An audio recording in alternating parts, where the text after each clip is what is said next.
في لحظات في التاريخ بتقلب حياة البشرية كلها، أيام النار، أيام القرارات اللي مش بس بتحرق ولكن بتغير العالم كله. النهاردة هندخل عالم هيروشيما وناغازاكي، عالم القنابل اللي غيرت مصير ملايين البشر. وهل كانت القنبلة وسيلة لانتهاء الحرب ولا كانت رسالة للقوى العالمية؟ حضروا نفسكم علشان هندخل عالم الغموض وعالم النار، عالم القرار اللي كتب التاريخ بنار ودم.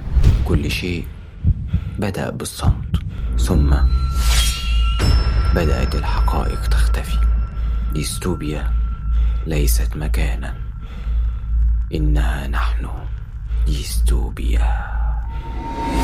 سنة 1945 الحرب العالمية الثانية قربت تخلص، واليابان كانت لسه متمسكة بالحرب، وأمريكا كانت عايزة تنهي الحرب بسرعة. والعلماء في أمريكا كانوا شغالين على قنبلة ذرية، قوة لا توصف. والقرار السياسي وقتها كان صعب، هل نضرب اليابان ونخليها تستسلم ولا نكمل الحرب ونخسر آلاف الجنود؟ الكونجرس وأركان الجيش قالوا نعم، والحكومة الأمريكية اختارت إن هي تستخدم القوة المطلقة، وبدأوا التحضير لأول قنبلة ليتل بوي اللي هتضرب هيروشيما يوم 6 أغسطس سنة 45. يوم 6 أغسطس سنة 1945 الساعة 8:15 دقيقة صباحا تعدي طيارة أمريكانية فوق هيروشيما عشان ترمي القنبلة في هيروشيما، وقوة الانفجار تحاوط مدينة كاملة. النار امتدت للسماء والمباني انهارت، وآلاف البشر اختفوا في رمش العين. ومن كتر قوة النار كانت الناس بتحاول تطفي نفسها، فكانت بتنط في البحيرات والأنهار. بس الأغرب إن النار برضو كانت في الأنهار،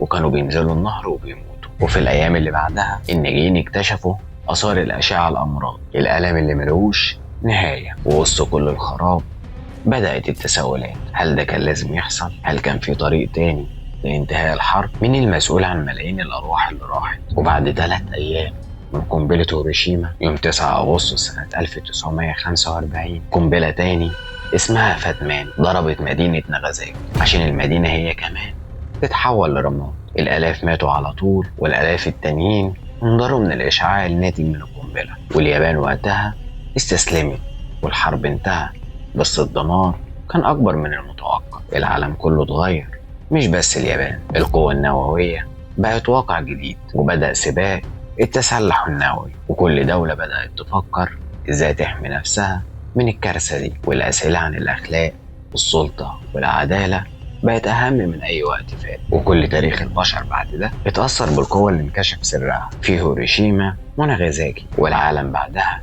اتغير للأبد. والقنابل دي علمت البشرية إن العلم مش دايما حل، أحيانا بيكون سلاح. وسياسات الدولة اتبدلت، وسباق التسلح بدأ، والخوف من الحرب النووية بقى واقع، والناجيين بقى رمز للمعاناة الإنسانية. والدرس الأكبر إن القوة المطلقة ممكن تمحي أي شيء في ثانية واحدة. وكل مرة بنتذكر الحدث ده بنحس بالغموض والرعب، وبنسأل لو كان القرار مختلف كان العالم هيبقى ازاي؟ هيروشيما وناغازاكي لحظات نار من السماء، كارثة غيرت مسار البشر. الحقيقة لسه فيها غموض، القرارات والدوافع والثمن البشري. النار دي علمتنا ان القوى المطلقة مش دايما بتحل مشاكل، احيانا بتخلق اسئلة محدش قادر يجاوب عليها، والاسئلة دي لسه مستنية الاجابة. وكل مرة العالم بيتذكر بنحس بالرعب والغموض. لحد النهاردة كده تنتهي حلقتنا بديستوبيا. ما تنساش تعمل لايك وشير وكمان سبسكرايب للقناة. سلام.